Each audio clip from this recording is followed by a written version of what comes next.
Ya está conmigo la vicepresidenta de la República, la voy a poner de inmediato en pantalla para conversar con nosotros una vez más en la contra. Señora vicepresidenta, muchas gracias por atender nuestro llamado. Muy buenos días, Fernando. Buenos días, pueblo ecuatoriano. Una cálida bienvenida a esta nueva inicio de semana, luego del feriado, que espero que los ecuatorianos hayan descansado, aunque ha habido también mucha agitación. Así que gracias, Fernando, por recibirme. Y ahí le iba a preguntar, ¿usted pudo descansar con todo lo que nos dio en la información el fin de semana? Difícil, estamos en un Ecuador tan volátil y la verdad que duele ver al Ecuador tan convulsionado por todas las aristas, porque en este rato ya hay todas las aristas marcadas de cuánto quieren dañar a Ecuador. Y eso es para los ecuatorianos que estamos conscientes de lo que están haciendo, es doloroso. Le escuchaba decir, vea, esta es una forma de distracción de los grandes problemas nacionales que todos los días nos revientan en los titulares de los medios, pero yo sí me preguntaba esto cuando lo escuchaba, vice, si todavía resulta útil a nivel político esta persecución permanente contra la vicepresidenta. Yo creo que más bien las voces se están uniendo en razón de decir, hey, por favor detengan esta persecución. ¿Cómo lo ha percibido usted? Dice que es además la depositaria de todas estas ideas brillantes de persecución que salen del gobierno. Es así, ya tenemos claro, esto nos dibuja una pantalla clara, Fernando, de por qué razón desde un inicio ellos apuntaron a la persecución atroz que han tenido conmigo y mi familia y mis colaboradores, mis abogados, toda gente que incluso los periodistas, los medios de comunicación que me han abierto los espacios, es una persecución brutal. Pero ya entendemos por qué. Luego en este rato los ecuatorianos que me sigan preguntando, señora vicepresidenta, ¿por qué usted se peleó? No, yo no me he peleado con nadie. Es claro lo que está haciendo el presidente. Es justamente por qué razón no permitió el orden constitucional. Es porque está clarísimo de que yo, el momento que me enteraba de todo lo que está viviendo el Ecuador, que ahora ya se puede visualizar con mayor claridad ante las denuncias claras del atraco al país, yo creería que ustedes tienen la respuesta. Porque la vicepresidenta ha sido una mujer que siempre ha actuado bajo la norma, bajo la ley, bajo el orden constantemente, y así les he demostrado a los ecuatorianos que hasta este instante sigo creyendo de que va a aparecer algún juez que pueda por lo menos darnos la esperanza a los ecuatorianos que la justicia existe, porque el juez Guillermo Ortega en este momento, o sea, va uno más de aquellos que claramente están involucrados en esta tela de duda que tenemos todos los ecuatorianos, que es de conocimiento público, de cómo actúa el Tribunal Contencioso Electoral con los opositores del gobierno. Entonces, no deja de ser otra muestra más, Fernando. Ustedes sabían que a pesar de las pruebas presentadas, el juez iba a sentenciar de determinada manera. Claro, por supuesto. ¿Por qué? Porque el juez Guillermo Ortega ya conocía de la A a la Z todas las pruebas que se presentaron en contra de la señora Sommerfield, en contra de la señora Jacome, en contra del señor Torres y en contra del señor presidente, pruebas claras, flagrantes de la persecución política y sobre todo de la violencia política de género a la cual fui sometida. Pruebas, escritos, es decir, todo lo que al juez claramente no le dio la gana de leer, ni siquiera tomar en cuenta para poder llegar a un razonamiento claro, como lo acaba de decir o lo dijo mi abogada Dominic. Es decir, este vacío de motivación que nos muestra ahora en esta sentencia, un vacío completo, porque no tienen pruebas. No tienen pruebas. Es decir, mientras nosotros mostramos todas las abundantes pruebas, desde escritos de la señora Sommerfield en quipuks legales, documentos legales, enviándome a callar contra mi libertad de expresión, que fueron claras y contundentes, por ejemplo, una de las pruebas, y no solo una vez, 3 veces, a la vicepresidenta de la República. Sin embargo, el juez Guillermo Ortega dijo que son inocentes, que no tiene nada. lo cual se contradice ahora con la nueva sentencia que presenta la prueba la señora Sommerfield en una actuación en donde yo estaba frente a la Asamblea Nacional. Ella presenta como prueba de la violencia política de género que yo he tenido hacia ella ante el Pleno de la Comisión de la Asamblea Nacional, para poder mostrar a los ecuatorianos con pruebas en mano de lo que ella hizo para violentar a la vicepresidenta de la República. Y en esa intervención suya en la Asamblea, que la colocamos aquí casi en su integridad en la contra, usted decía, mire, aquí se me ha sometido a ser subalterna, a pesar de ser vicepresidenta de la República electa por votación popular, se me ha sometido a ser subalterna de una subalterna mía. Palabras más, palabras menos.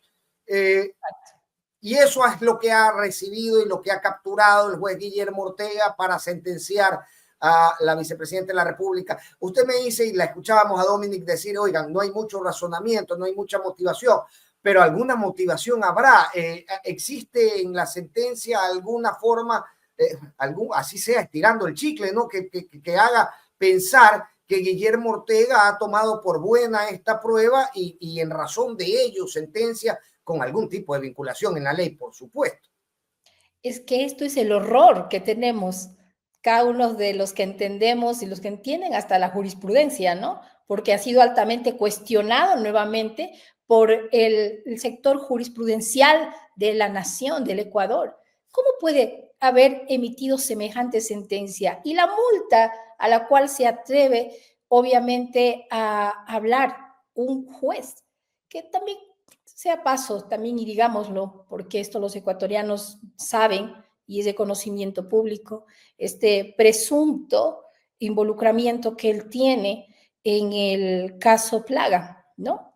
Es decir, en donde él supuestamente recibió $30,000 para archivar la denuncia que tenía la viceprefecta de Chimborazo.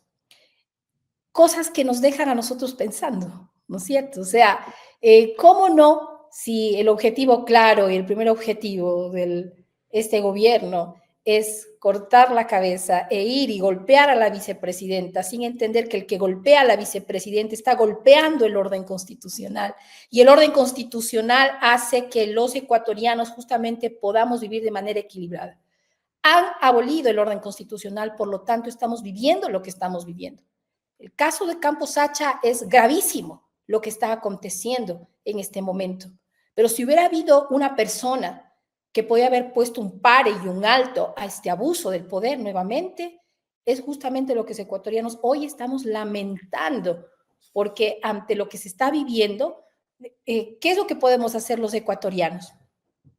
No podemos en este momento hacer mucho los ecuatorianos cuando ya vemos que se ha dado, y con un descaro total. La ministra habla de que tenemos una corona oxidada, ¿no es cierto? Creo que la creadora de decirnos que tenemos una corona oxidada, para ellos, ¿cierto? Porque si fuera tan así, no creería que el contrato de los cuales ellos firman claramente, pues no tendría ninguna validez si tuviéramos una chatarra, ¿no? Algo así parecido como el tema de las armas, acuérdense ustedes, que nos metió en un problema muy grave entre Rusia y Estados Unidos, creyendo que los armamentos también son chatarra, algo así por el estilo, ¿no es cierto? Entonces, se van a encontrar, yo creo que a la final, contra de otras sentencias del mismo Tribunal Contencioso Electoral, mi querido Fernando. ¿Por qué? Porque ya dictan sentencias, y lo que hoy acaba de hacer el juez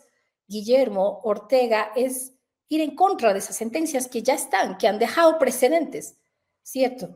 Y obviamente esto es tiempo, sabemos que ellos tienen un calendario electoral a los cuales se rinden, y obviamente esto es algo que en el tiempo obviamente no le tenemos a nuestro favor. Sin embargo, seguiremos haciendo lo que tenemos que hacer hasta el último momento, porque esto debe quedar registrado en la historia de los ecuatorianos. Creo yo que el gran llamado a la unidad nacional en este momento, que sobrepasa el tema vicepresidencial, porque ya está claro por qué razón no quiso que se cumpla el orden, el orden constitucional para que él pida licencia. Es obvio que una hora ellos no quieren que estaría en la presidencia porque obviamente saldría a la luz cosas como Sacha y muchas cosas que nos deben a los ecuatorianos, como es el caso Progen, ¿no es cierto? El tema eléctrico, que ya sabemos claramente a qué están jugando ellos, porque usar o mal usar el orden constitucional para sus beneficios personales, porque aquí son beneficios personales, no son beneficios de la nación, son beneficios personales, que claramente se evidencia que usan sus primos, sus tíos, sus allegados. O sea, ¿cómo se puede imaginar que el cuñado de la supuesta vicepresidenta, la señora Helliber, a quien yo la conozco, ¿sí?, es el que firma el contrato? Por favor, los ecuatorianos, despertémonos ante lo que nosotros estamos viviendo en este momento, que deja de ser más allá que la novela que él ha querido dibujar durante el tema vicepresidencial, que no es así, no existe. Vuelvo a repetir a los ecuatorianos, ninguna intención de mi parte de haber querido crearle un golpe de Estado, de haber querido por la fuerza y por la ambición tomar el poder. Eso no existe, eso no es verdad, eso es un cuento que se creó justamente para evitar lo que hoy los ecuatorianos estamos sufriendo. Ahora, dice, ¿cuál es el estatus de hoy de Verónica Abad? Porque usted me decía, mira, el tiempo no juega a nuestro favor y sabemos que los tiempos son políticos, y si los tiempos son políticos, yo lo que debo entender es que el propósito es que usted no ocupe, como usted me dice, ni media hora la presidencia de la República.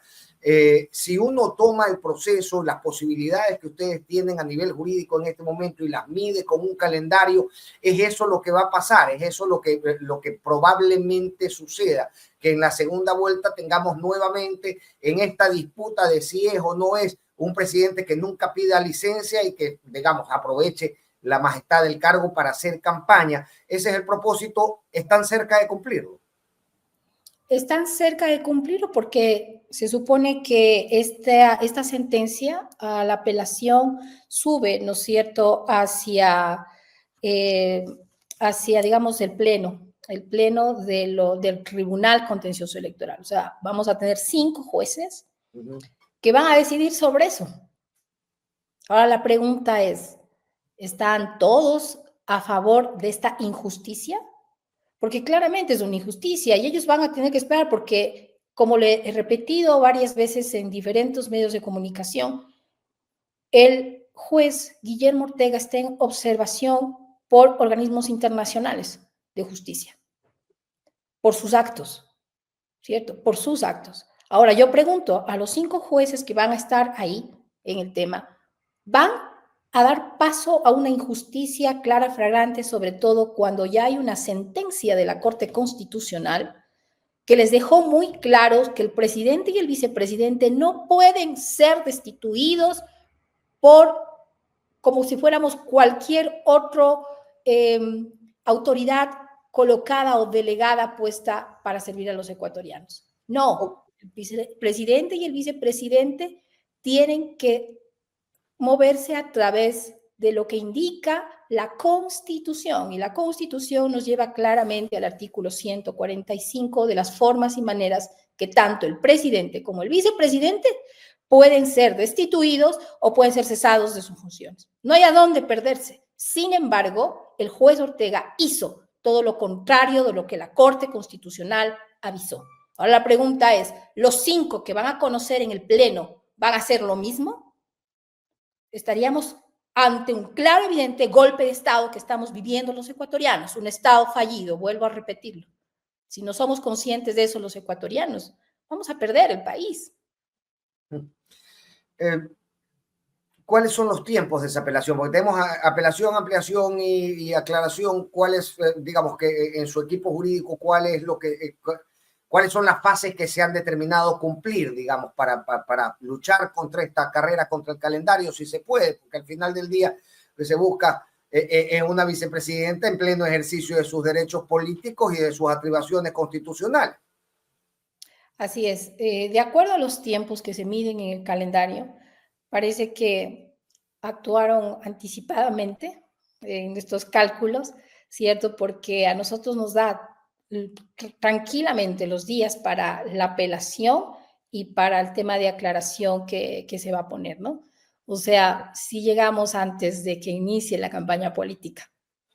Ok, antes del Entonces, inicio del periodo de campaña, digamos, es si es que las correcto. cosas avanzan Antes, como... claro, y recordemos a los ecuatorianos que ahora es de manera distinta, ¿no? Arranca primero el 23 de marzo con el debate presidencial. Por lo tanto, él ya debería estar con licencia el día 22 de marzo. Es Ok, decir, que 22 de... nuestras acciones estarán hasta antes de ese día. Ok, usted en este momento y mientras se procesa el tema de la apelación está en uso de sus derechos políticos, señora vicepresidenta, que era lo que se le consultaba a Dominic. Sí, por supuesto que sí. Mientras esa sentencia no esté inscrita y no tenga todo el proceso que debe tener por legalidad y de acuerdo al legal y debido proceso, ¿cierto? Sigo en mis plenas funciones, sigo siendo la vicepresidenta constitucional de la República y pues así estoy para los ecuatorianos. Oiga, me dice, ayer yo me preguntaba algo, ¿no? La escuchaba a usted señalar las irregularidades del contrato de Progen, pero también recuerdo haberla visto muchas veces en su carrera política hablar de la iniciativa privada y de cómo a usted, desde su lógica política, le parece valiosa la intervención de la iniciativa privada en este tipo de campos estratégicos. No piensa que al menos esa visión se ve perjudicada cuando se deja abierta la puerta a este tipo de cuestiones que ciertamente no lucen transparentes. Existe en este ejercicio, en este acercamiento de la inversión privada con quienes administran lo público, intereses que ya son incontenibles y que son casi naturales a la gestión de estos contratos. ¿Lo ha observado de esa manera? O sea, Sí, yo sé, Fernando, lo que usted me quiere decir. 25 años de mi vida política por haber estudiado economía política, por haber entendido el sistema de desarrollos económicos aún dentro de muchos países durante tanta historia que tenemos en el país. Siempre he estado hablando sobre el tipo de democratización de los bienes públicos y sobre todo de los sectores estratégicos, ¿no? ¿Por qué se toca esto? No me invento yo, eso está en la historia, en el mundo, como les digo, tanto económica y pues histórica de los países. ¿A qué se refiere la democratización de estos bienes públicos? Se refiere a que se debe dar espacio a que la inversión venga desde lo nacional. Aquí yo voy a hacer un cuestionamiento.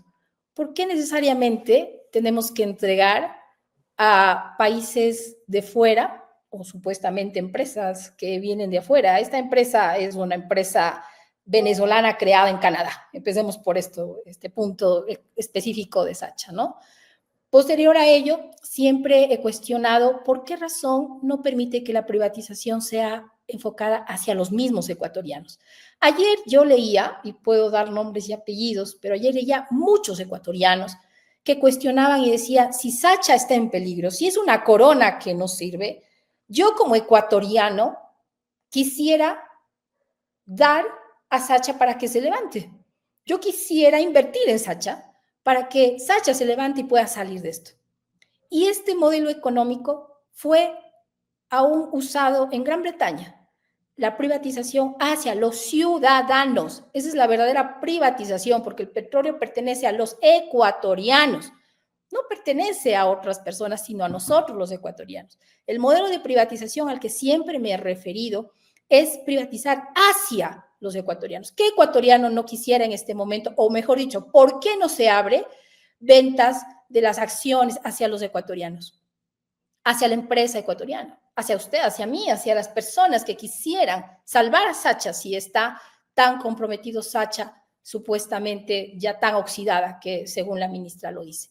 Esa es la privatización que siempre he explicado y enseñado a mis alumnos durante 25 años, la correcta privatización. Hoy lo que hacemos es privatizar hacia los mercantilistas, hacia la clase oligárquica, aquella clase que no le importa más que el negocio, Pero lo que sí nosotros debemos hacer es fortalecer nuestra inversión con los mismos nuestros. ¿Por qué no? ¿Por qué no se puede hacer una privatización hacia los mismos ecuatorianos?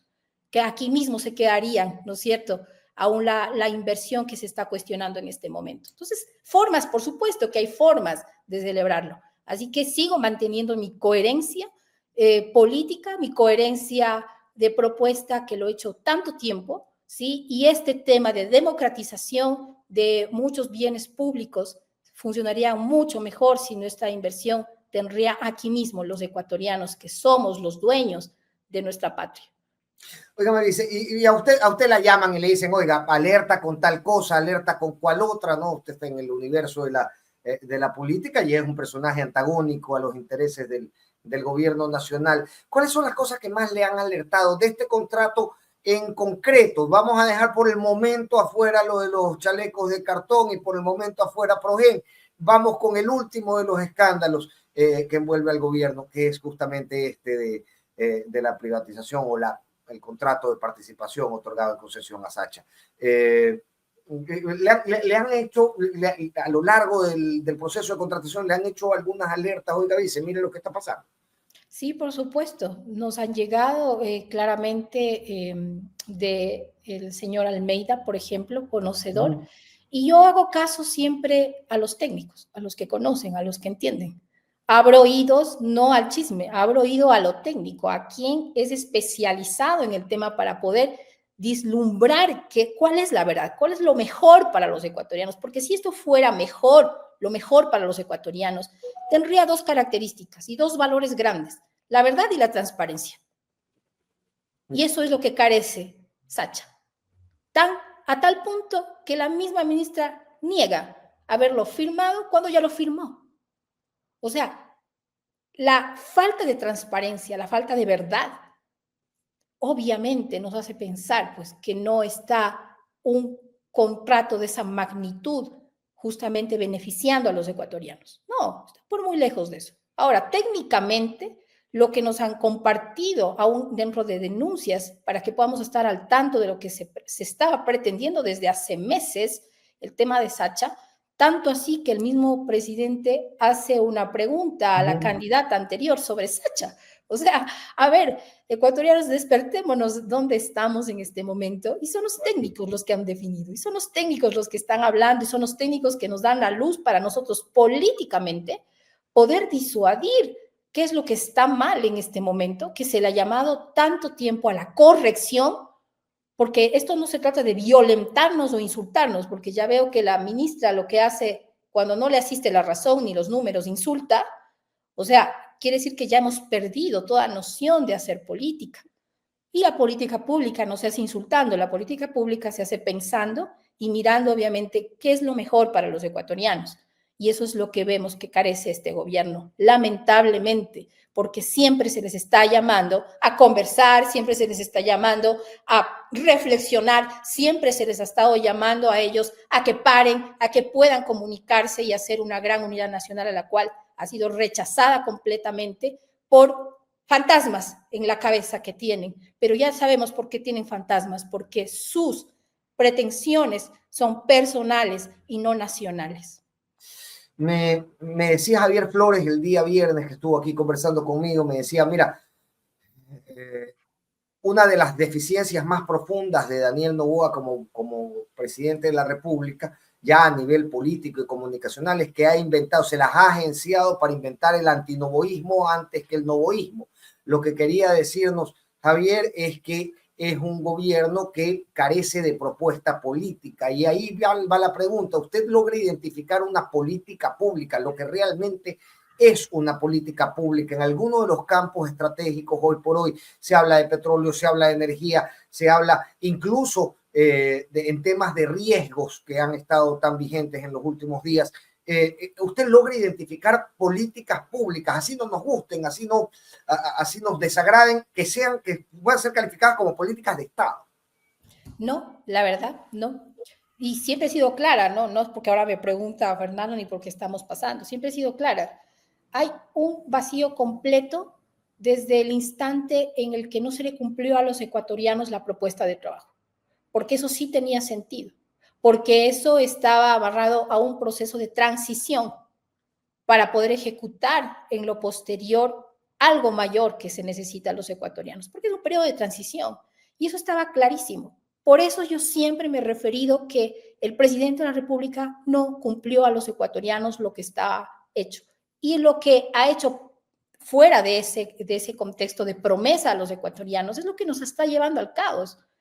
El mismo hecho de habernos subido el impuesto, el mismo hecho de no haber cumplido con los ecuatorianos el empleo, nos ha llevado al hecatombe que vivimos, el no haberse concentrado en el mismo sistema eléctrico cuando ya se tenía claro un aviso de lo que estaba por pasar para los ecuatorianos y decidió concentrarse en su consulta popular.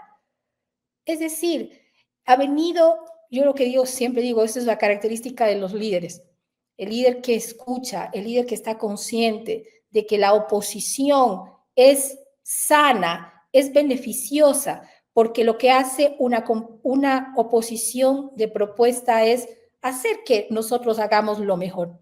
Sin embargo, él ha mirado su oposición como enemigos, como él lo ha dicho. Él ha mirado su oposición como que si estuviéramos queriendo o pretendemos su puesto.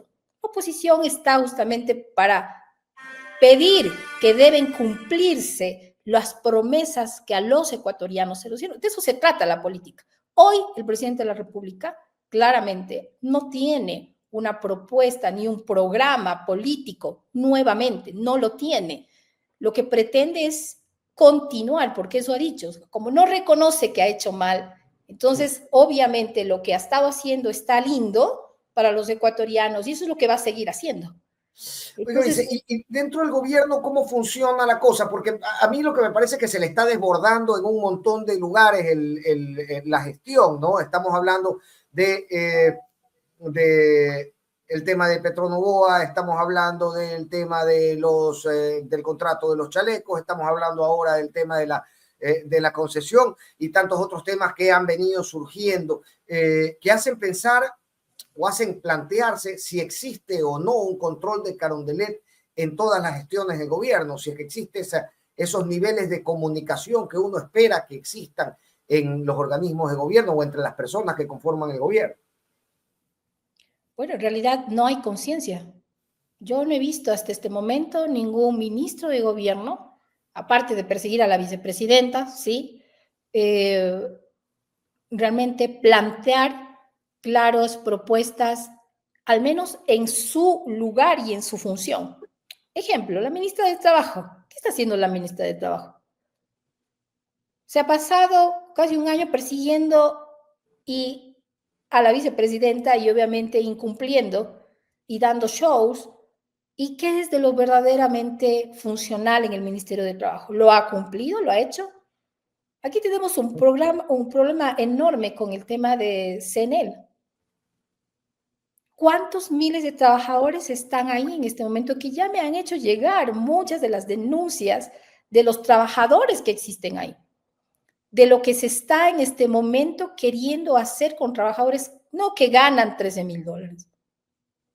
Ganan lo mínimo y en su mayoría son trabajadores discapacitados, que tienen una discapacidad. Yo no he oído eso a la ministra de Trabajo, por ejemplo. Yo no sé aquí para quién trabaja la ministra de Trabajo en realidad, porque para los trabajadores ecuatorianos no veo que trabaje. Entonces es un claro ejemplo de cómo los ministros como no tienen un plan, no tienen un norte, no tienen obviamente algo que quieran, una bandera que les identifique, cada uno vuela por su lado a las órdenes obviamente claras y objetivas de ganar una campaña política en este momento a costa de lo que fuera, a costa de lo que sea, no importa, tienen que ganar.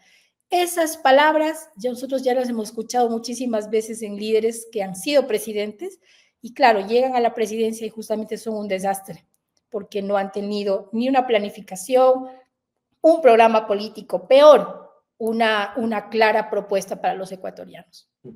Van como tarambanas, decía mi abuela. Yo no sé qué es una tarambana, pero a mí me hace lógica esa descripción. Querida Vice, le mando un gigante abrazo. Muchísimas gracias por estar en la conferencia. Siempre muy agradecido con su apertura con nosotros. Siempre contenta con ustedes y pues un saludo cálido a los ecuatorianos. Muchas bendiciones para ustedes. Gracias. Muchas gracias a Verónica Abad, vicepresidenta de la República, vicepresidenta de los ecuatorianos, que, pues bueno, sigue en su lucha por llevar adelante sus temas judiciales con los que se ha sentido perseguida, y no solamente ella, sino buena parte de quienes analizamos el panorama político nacional, pues podemos identificar un afán de persecución en contra de la propia vicepresidenta de la República. Yo me iba a ir a un corte, pero